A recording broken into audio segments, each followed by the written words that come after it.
जय जगन्नाथ बंधुगण केमिति अछंती समस्ते आशा करुच्ची समस्ते भलरे थिबे। तो बंधुगण जीडीएस को लेकिन मोर वीडियो आसीबा परे आपण मानकर बहुत गुड़ाए कमेंट्स आसुतुला जे मोर एते परसेंट रही मोर सेते परसेंट रही मोर हो पारिबो ना नहीं।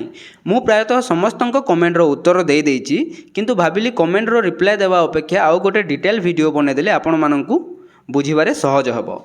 तो बंधुगण वीडियो आरंभ करने पूर्वर आपण मानक मोर अनुरोध जे जदि आपण ए जाए चैनल टी सब्सक्राइब करना ताहले निश्चित भाव में सब्सक्राइब करूँ और बेल आइकन को ऑल रे सेट करूँ जहाँफल आम प्रत्येक वीडियो नोटिफिकेशन आपन को सठिक समय मिल पार। तो चलतु डेरी नक वीडियोटी को आरंभ करवा।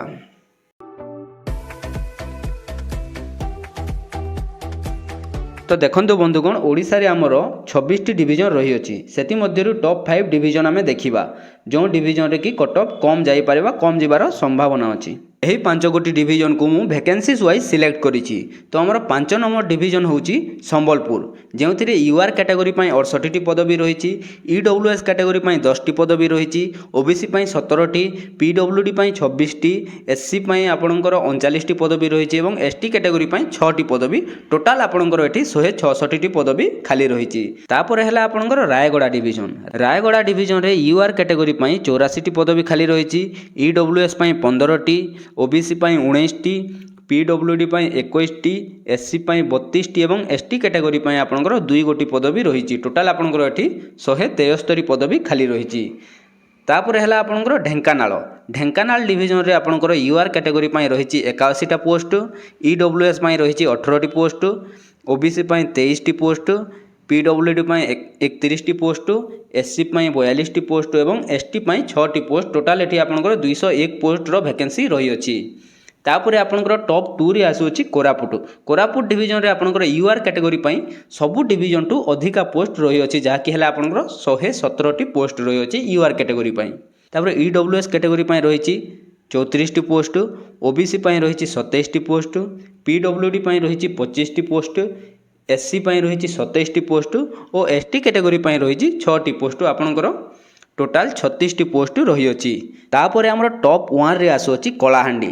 हाँ बंधुगण कलाहांडी डिवीजन रे ओडिशार समस्त 26 गोटी डिवीजन अपेक्षा अधिका पोस्ट वैकेंसीज रही अछि जहा होछि 262 पदवीर वैकेंसी जहा मध्यरु आपणकर यूआर कैटेगरी पई रहिछि 95 टी पदवी, ईडब्ल्यूएस पई रहिछि 26 टी पदवी, ओबीसी पई रहिछि 31 टी पदवी, पीडब्ल्यूडी पई रहिछि आपणकर 42 टी पदवी, एससी पई आपणकर रहिछि 58 टी पदवी एवं एसटी कैटेगरी पई आपणकर रहिछि 10 गोटी पदवी।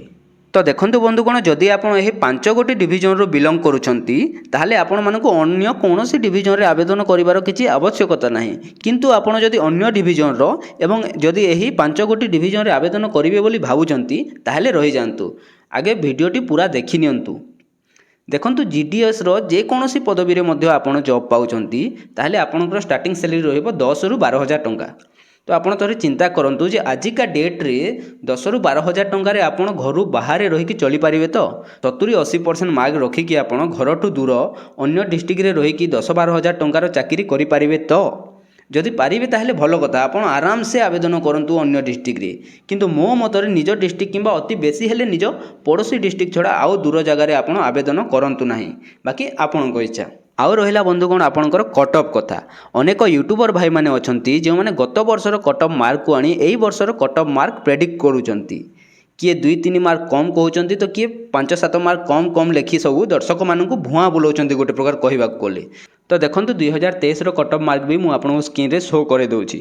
कटअप कथा देखंतु बंधुगण आपनको केही भी सठिक भाव में कहि पारिबे नाही मु भी कहि पारिबे नाही जे एही डिवीजन रे एही कैटेगरी पिलांकर एया कटअप रहिबो बोली कारण अनेक समय रे एमिति भी होइथाय जे 95% मार्क रखिथिबा पिला चाकरी पाएनी एवं 70-75 मार्क रखिथिबा पिला चाकरी नेकी पळे जानती ताहा डिवीजन रो वैकेंसीज केते अछि एप्लीकेशन केते पडिछि एवं केते मार्क रखिथिबा पिला सेति अप्लाई करिसंती एही सब जिंस आधार रे कटअप बाहरी थाए।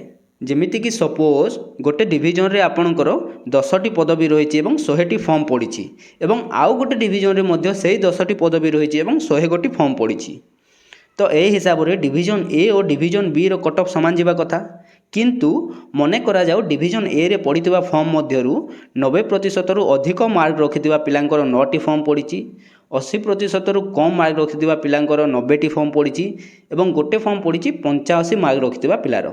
तो देखो जेहेतु आमर 10 गोटी पदवी खाली रही तेणुक सेठू से हाईएस्ट मार्क रखि 10 जन को बाछि नेबे। तो आपणकर कट ऑफ सेठी केते रहिबो ना 90% प्लस मार्क रखिले 9 जन पिला ताठू तलकू आसिक 85% रे गोटे पिला थिला। तो एटी आपणकर 10टी जो वैकेंसी थिला 10टी फिलअप हो जाउची केते परसेंट रे ना आपणकर 85% रे। तो सेठी आपणकर कट ऑफ केते गला ना 85%। सेहीभली डिविजन बी रे सपोज 80% मार्क रखिथिबा पिलांकर 8टी फॉर्म पड़ी गोटे फॉर्म पड़ी 75% रखिथिबार आउ गोटे फॉर्म पड़ी 73% आउ बाकी जहाँ 90टी फॉर्म रहिला से सब 70% तलकू पड़ी।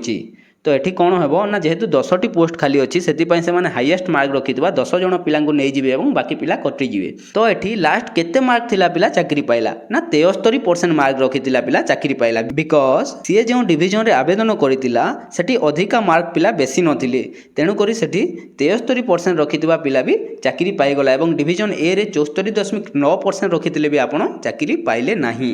तेणु करी मु आपनकु कहूची जे आपण केवल निज आखपाख अंचल रे ही आवेदन करंतु एवं बाकी कथा लॉग ऊपर छाड़ी दियंतु। तो बंधुगण आज भिडियो एतिकी देखा हेबो पुणी थरे आउ गोटे नुआ भिडियोटी जदि आपण माननकु भल लागिताय ताहले भिडियोटी गोटे लाइक करंतु हेल्पफुल लागिले सांग माननक सह शेयर करंतु एवं चैनल रे जदि नुआ अछंती ताहले चैनल टी को निश्चित भाव में सब्सक्राइब करंतु बेल आइकन को ऑल रे सेट करंतु जहा फल रे हमर प्रत्येक भिडियो नोटिफिकेशन आपनको सठिक समय रे मिली पारिबो। रहुची बंधुगण धन्यवाद।